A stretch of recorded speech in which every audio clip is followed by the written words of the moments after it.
Mitä tapahtuisi, jos kaikki maailman sovellukset häviäisivät? Ensiksi se näkyisi arjessa. Maksaminen kaupassa ei onnistuisi, kun maksupäätteet lakkais toimimasta. Muutaman päivän päästä kaupan hyllystä ei enää löytyisi lempipastamerkkiäsi, koska logistiikkaketjut ja inventaariot on rakennettu pitkälti sovelluksien varaan. Yhteydenpito muihin ihmisiin vaikeutuisi huomattavasti. Somet katoaisi, etkä voisi myöskään soittaa, paitsi jos nurkasta löytyy vielä lankapuhelin.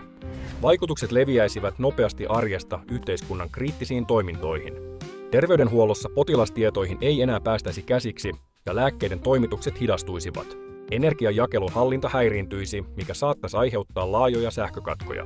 Kansainvälinen kaupankäynti pysähtyisi, koska satamat, lentokentät ja varastot eivät tietäisi, mitä tavaraa on matkalla tai minne se kuuluu. Onneksi tämä on vaan kuviteltu tilanne eikä tämä voi oikeasti tapahtua.